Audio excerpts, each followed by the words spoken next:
नमस्कार। AI impact summit 2026 पर आप देख रहे हैं ये खास पेशकश। मैं हूं आपके साथ भावना नायर। आर्टिफिशियल इंटेलिजेंस यानी एआई आज सिर्फ तकनीक की बात नहीं है, बल्कि ये हमारे जीवन, रोजगार, शिक्षा, स्वास्थ्य और शासन को नए सिरे से परिभाषित कर रही है। ऐसे समय में Bharat India AI impact summit 2026 की मेजबानी की तैयारी कर रहा है, जो ग्लोबल साउथ में आयोजित होने वाला पहला वैश्विक एआई शिखर सम्मेलन है। इस समिट का उद्देश्य साफ है, एआई को सुरक्षित, विश्वसनीय और समावेशी बनाना, ताकि इसके लाभ समाज के हर वर्ग तक पहुंच सके। इन्हीं मुद्दों पर चर्चा करने के लिए आज हमारे साथ हैं श्रवंत अलूरू, सीईओ एवाटार एआई। बहुत बहुत स्वागत है अलूरू जी। सबसे पहला सवाल यही कि एआई इम्पैक्ट समिट की मेजबानी भारत करने जा रहा है और ग्लोबल साउथ में पहली बार भारत इस तरीके से लीड कर रहा है। क्या मानते हैं आप, भारत का एआई सफर में ये किस तरीके का टर्निंग पॉइंट हो सकता है? जी, बिल्कुल आपने सही कहा। आई थिंक पहली बार ग्लोबल साउथ की कंट्री होस्ट कर रही है एआई समिट।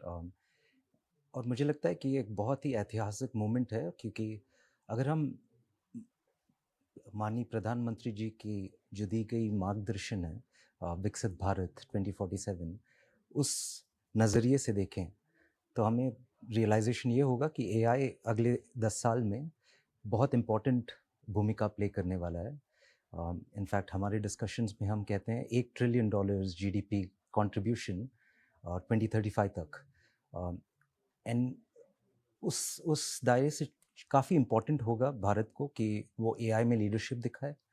आज के युवा शक्ति जो भारत के पास है, टैलेंट डेंसिटी, उससे क्लियरली एआई ना कि सिर्फ इंडिया के लिए बनाया जा सकता है, बट ग्लोबली बनाया जा सकता है। तो ग्लोबल साउथ में जिस तरीके से भारत एआई में लीड करने जा रहा है, आप क्या मानते हैं कि ग्लोबल साउथ में अभी एआई को लेकर क्या चुनौतियां हैं और Bharat as a AI model में कैसे लीडर बन सकता है ग्लोबल साउथ में?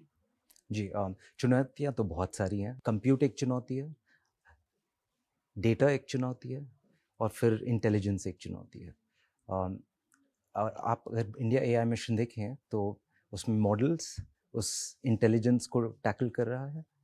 कंप्यूट, जो कि इतने सारे जीपीयूज़ हमने अपने सॉवरेन ओनरशिप के साथ एस्टैब्लिश की है। और फिर डेटा आज के तारीख पे हर बार इंक्रीज होता है, but last I saw about 7,000 data sets publicly available हैं, वैलिडेटेड, क्लीन। अब ये कुछ डेटा सेट्स हैं आम नागरिकों के लिए, किसान मान लीजिए आप, बहुत सारे ऐसे डेटा सेट्स हैं, और कुछ हेल्थ और ऐसे इम्पॉर्टेंट टॉपिक्स पे हैं। अब उससे होता ये है कि इंडिया की जो टैलेंट डेंसिटी है आज की तारीख पे, इतने सारे स्टार्टअप्स हैं। अगर आप अटल इनोवेशन मिशन देखें तो 5,000 स्टार्टअप्स तो वही हैं। उनको एक काबिलियत मिलती है कि वो अंडर द प्लम्बिंग, जैसे डेटा, कंप्यूट और एआई के बजाय एक्चुअली सोचे कि इम्पैक्ट कैसे अनलॉक करना है। और मुझे लगता है कि इंडिया का अपॉर्चुनिटी, आपके क्वेश्चन पे वापस आके मुझे लगता है कि इंडिया का रियल अपॉर्चुनिटी ये है कि हम एआई को कैपेबिलिटी की तरह ना देख के एक सिविक कैपेबिलिटी की तरह देखें। जिसका मतलब है कि एक आम नागरिक की ज़िंदगी कैसे बेहतर हो, उनके प्रोडक्टिविटी कैसे बेहतर हो। अगर वो कहीं काम कर रहे हैं तो उनके काम क्षेत्र में कैसे प्रोडक्टिविटी अनलॉक किया जाए। और ये अगर हम नेशन की तरह डिजिटल पब्लिक इंफ्रास्ट्रक्चर की तरह करें, जो कि इंडिया एआई मिशन का संकल्प है, तो मुझे लगता है कि इंडिया बहुत अच्छे पोजीशन में। और ये रेयर है। आप अगर आप बाकी किसी भी कंट्री में देखें तो ये इस तरीके से कोई किया नहीं है।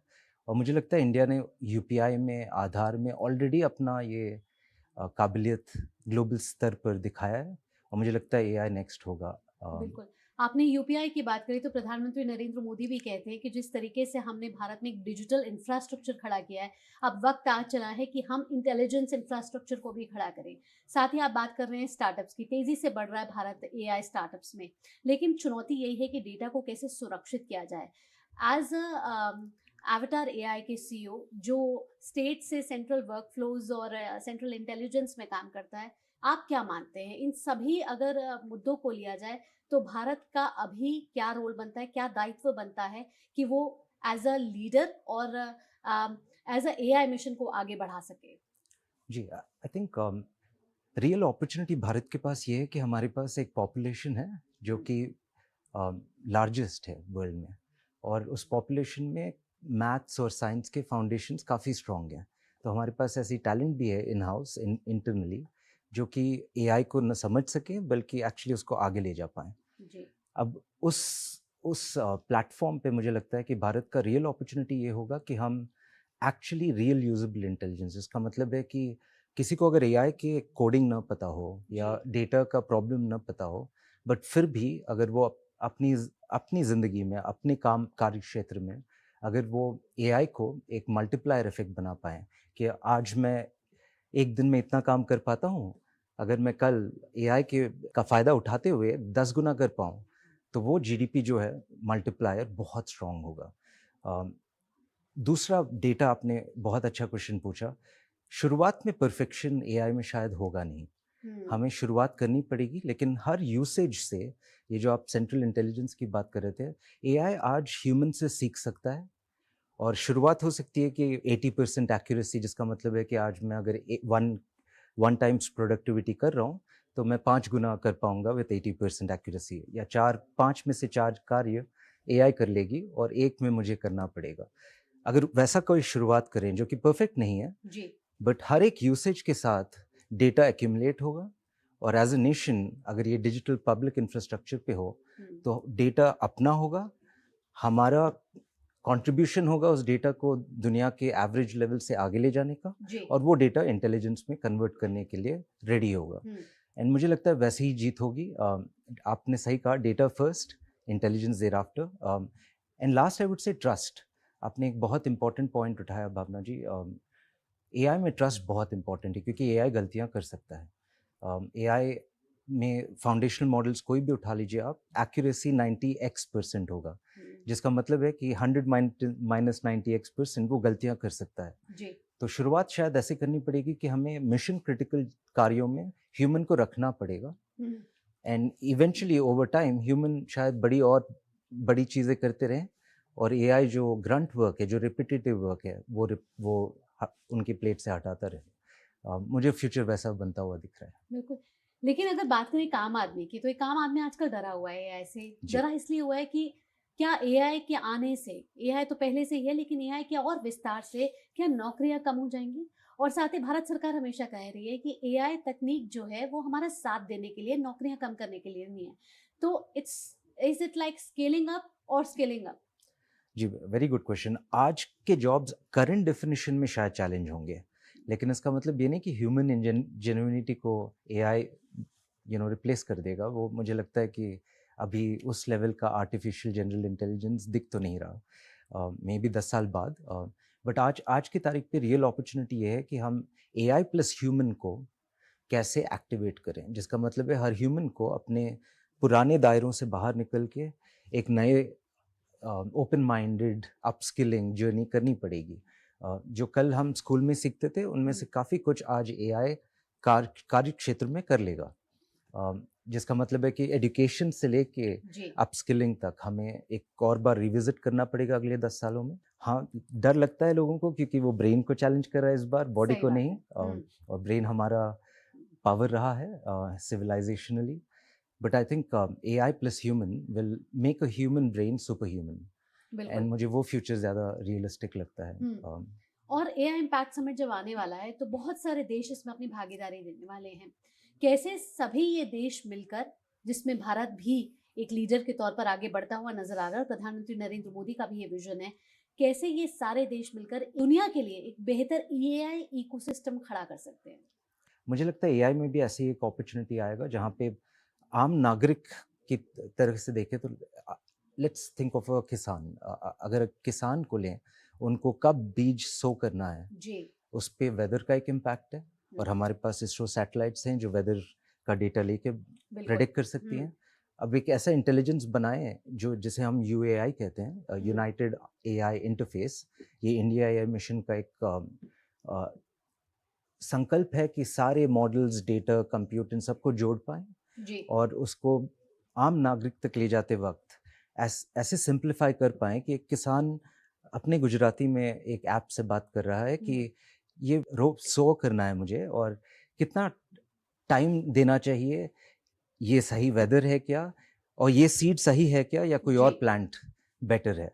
अब एआई जाएगा, इसरो के सैटेलाइट्स से प्रेडिक्शन करेगा कि यहाँ का वेदर सिचुएशन क्या है, may be ground water levels को देखेगा, ऐसे बहुत सारे डिफरेंट डेटा सोर्सेज को अंडरस्टैंड करेगा और फिर एक जवाब देगा कि ये सही वक्त नहीं है, मे बी ये बीज नहीं, कोई और बीज आप अभी बो दीजिए, आपको ज़्यादा प्रोडक्टिविटी, क्रॉप यील्ड मिलेगा। अब उस लेवल पे सिंप्लीफिकेशन चाहिए और उस लेवल पे इम्पैक्ट को टच कराना है कि वो एडवाइस तक सीमित न रहे, बट एडवाइस एक्चुअली बीज डालने का एक्शन में कन्वर्ट हो और उस एक्शन से क्रॉप यील्ड के इम्प्रूवमेंट में कन्वर्ट। सर, आज एआई का उपयोग हम सिर्फ चैटबॉट्स या ओपन एआई के तौर पर कर रहे हैं, लेकिन हमें इससे अब आगे बढ़ना होगा, क्योंकि भारत सरकार ये मानती है कि आप गवर्नेंस में से इस्तेमाल करना चाहिए और बहुत सारी चीजों में एआई अब हर क्षेत्र में एंटर कर रहा है। कैसे इसे और एक्सपैंड करने की जरूरत है? जी, आई थिंक पहला गोल ये होगा, एक मिशन होगा कि सब कुछ ओपन हो, by India for India, right. वो प्रिंसिपल इंडिया एआई समिट में दिखेगा आपको। सारे फाउंडेशनल मॉडल्स ओपन हैं, सारे एप्लीकेशन लेयर ओपन है, और इवन बिफोर दैट जैसे माननीय मंत्री अश्विनी वैष्णव जी कहते हैं 5 स्टैक्स हैं एआई के, और उन हर एक स्टैक में इंडिया गवर्नमेंट ने वो एक संकल्प लिया है, एंड आई थिंक आज बहुत सारे रिजल्ट्स दिख रहे हैं उससे। So I actually think that is the means to democratize, उसके बिना डेमोक्रेटाइज होगा नहीं। एंड दूसरा अप्रोच ये होगा कि यूज केस कैपिटल बनाना है भारत को। मतलब एआई एक मॉडल और एक एक्यूरेसी बेंचमार्क ना हो, बट एआई एक्चुअली हर दिन हर एक नागरिक की ज़िंदगी बदल रहा हो, और उसके लिए वैसा डेमोक्रेटाइजेशन के लिए एप्लीकेशंस लाने पड़ेंगे, सेक्टर स्पेसिफिक एप्लीकेशंस लाने पड़ेंगे, और एफिशिएंसी पे काम करना पड़ेगा। मुझे लगता है भारत ग्लोबल स्तर पर एफिशिएंसी, जैसे इसरो ने स्पेस में किया, उसी तरीके से भारत एआई में एफिशिएंसी पे क्लेम कर सकता है, क्योंकि आज हमारे पास शायद बहुत सबसे ज़्यादा स्मॉल लैंग्वेज मॉडल्स आ रहे हैं जी। पूरी इंडिया एआई मिशन में सारे मॉडल स्मॉल हैं, जिसका मतलब ये है कि किसान को पे नहीं करना पड़ेगा। आज आपने बोला चैटबॉट्स, लेकिन उस चैटबॉट्स के लिए ओपनएआई में $200 पर मंथ तक का एक सब्सक्रिप्शन होता है प्रो अकाउंट के लिए। अब वो एक आम नागरिक इंडिया में एफर्ड नहीं कर पाएगा, तो हमें उस एफिशिएंसी को इस स्तर पर लाना पड़ेगा कि एक आम किसान भी अपने कार्य में उसको यूज कर पाए। तो मेरा आखिरी सवाल अब आपसे ये है कि अगले 5 से 10 सालों में आप भारत को एआई इकोसिस्टम में कैसे आगे बढ़ते हुए देख रहे हैं? क्योंकि अब आप किसानों की बात भी कर रहे हैं और इंडस्ट्रियलिस्ट की बात भी कर रहे हैं, तो दोनों किसान और इंडस्ट्रियलिस्ट काम करें और एआई सिर्फ यूज करने के लिए ना रह जाए, हमारी इकोनॉमी को भी आगे बढ़ाने के लिए काम करे। जी भावना जी, बहुत सही कहा आपने। विकसित भारत 2047 हम सब का कॉमन शेयर्ड पर्पस है यहाँ पे। अगर उस तरफ पहुँचना है तो जैसे आपने कहा, एक तो सिटीजन्स, नागरिक प्रोडक्टिविटी की बात आ जाती है, एक आता है एसएमईज और एंटरप्राइजेस की इंडिया में, उनको कैसे हम ग्लोबली कॉम्पिटिटिव बनाएं और कैसे एआई प्रोडक्टिविटी और एफिशिएंसी से उनको 10x प्रोडक्टिविटी पे ले जाएं। और तीसरा होगा गवर्नेंस। मुझे लगता है ये 3 डिफरेंट डिमेंशंस हैं, तीनों में एआई उतना ही महत्वपूर्ण है और उतना ही इम्पोर्टेंस के साथ हमें डेमोक्रेटाइज करना पड़ेगा। तो इस विशेष बातचीत में हिस्सा लेने के लिए आपका बहुत बहुत धन्यवाद। Thank you Bhavna ji, thank you. आज की बातचीत से ये साफ है कि एआई सिर्फ तकनीकी प्रगति का विषय नहीं है, बल्कि भरोसे, जिम्मेदारी और समावेशन का सवाल भी है। India AI impact summit 2026 Bharat के लिए एक ऐसा मंच है जहां वह दुनिया को ये दिखा सकता है कि तकनीक कैसे मानव केंद्रित, सुरक्षित और विश्वसनीय हो सकती है। नमस्कार।